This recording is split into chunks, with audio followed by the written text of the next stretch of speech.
It's a consistent commitment to an individual who you understand isn't going to always make you delighted, nor ought to they, and a person who will require to depend on you, just as you will count on them. That type of love is much harder, primarily because it often does not feel great. It's dealing with another person's insecurities and fears even when you don't wish to. But this type of love is also much more gratifying and meaningful. And, at the end of the day, it brings real happiness, not just another series of highs. Happily ever after doesn't exist. Every day you wake up and decide to enjoy your partner and your life, the great, the bad and the unsightly. They get addicted to the ups and downs of romantic love. They are in it for the feels, so to speak. And when the feels go out, so do they. Some individuals enter into a relationship as a way to compensate for something they lack or dislike within themselves. This is a one-way ticket to a poisonous relationship because it makes your love conditional. You will like your partner just as long as they assist you feel much better about yourself. You will make them delighted just as long as they make you delighted. This conditionality prevents any true, deep-level intimacy from emerging, and chains the relationship to each individual's internal dramas. What I can tell you is the number one thing is respect. It's not sexual destination, looks, shared objectives, religion or absence of, nor is it love. However, you never wish to lose respect for your partner. When you lose respect, you will never get it back. As I scanned through the hundreds of actions I received, I started to notice a fascinating trend. People who had been through divorces generally talked about communication being the most vital part of making things work. Talk honestly. Speak about whatever, even if it harms. And there is some benefit to that, which I'll get to later on. But I observed that the important things people with delighted marriages going on 20, 30, and even 40 years discussed many was respect. My sense is that these people, through sheer quantity of experience, have discovered that communication, no matter how open, transparent, and disciplined, will break down eventually. And the only thing that can conserve you and your partner, that can cushion you both to the tough landing of human fallibility, is an unerring regard for one another. It's important that you hold each other in high esteem, think in one another typically more than you each think in yourselves, and trust that your partner is doing his and her best with what they have actually got.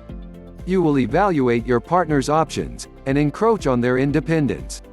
You will feel the requirement to conceal things from one another for worry of criticism. And this is when the cracks in the building start to appear. My hubby and I have been together 15 years. I have actually believed a lot about what appears to be keeping us together, while marital relationships around us collapse. The one word that I keep coming back to is respect. Naturally, this implies revealing respect, but that is too superficial. Simply revealing it isn't enough. You need to feel it deep within you.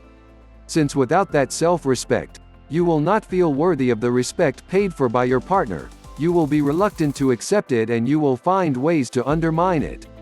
You will continuously feel the requirement to compensate and show yourself deserving of love, which can just backfire. Respect for your partner and regard on your own are linked. Never ever talk severely to or about her. If you don't appreciate your better half, you do not respect yourself. You chose her, measure up to that option. What does respect appearance like? Never talk shit about your partner or grumble about them to your good friends.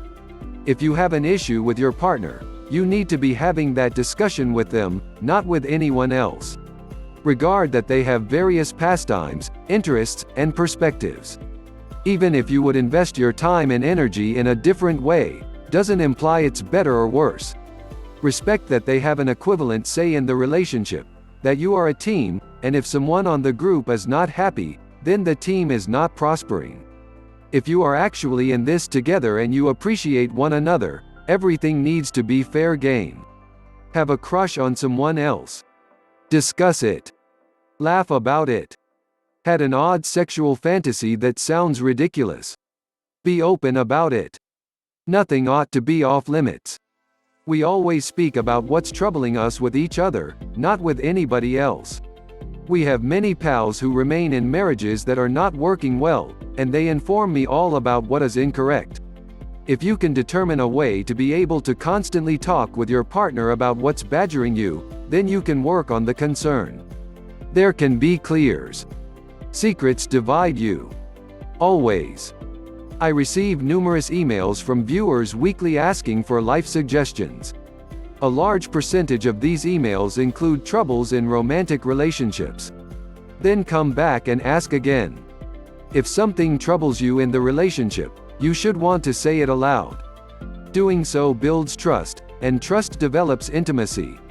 Simply as causing discomfort to your muscles enables them to grow back stronger, introducing some discomfort into your relationship through vulnerability makes the relationship more powerful. Trust was the most commonly pointed out characteristic essential for a healthy relationship. The majority of people mentioned it in the context of jealousy and fidelity. Trust your partner to go off on their own. Do not get insecure or angry if you see them talking with another person. Due to the fact that when you're really speaking about the long haul, you need to enter into some serious life or death shit. If you learned you had cancer tomorrow, would you trust your partner to stick with you and look after you? Would you trust your partner to care for your child for a week, or longer, by themselves? Do you trust them to handle your cash or make noise decisions under pressure? Do you trust them to not turn on you or blame you when you screw up? These are tough concerns, and they're even more difficult to consider early on in a relationship. If you cannot trust, you cannot be trusted. Distrust will reproduce wonder about.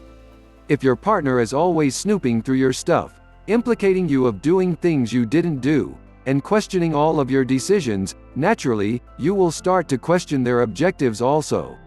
Why is she so insecure? What if he is hiding something? The key to fostering and keeping trust in a relationship is for both partners to be entirely transparent and susceptible. If something is bothering you, state something. Those nasty, insecure things you hate showing people. Share them with your partner. Not only is it healing, however, you and your partner requirement to have a great understanding of each other's insecurities and the method you each pick to compensate for them. Make pledges and after that stick to them.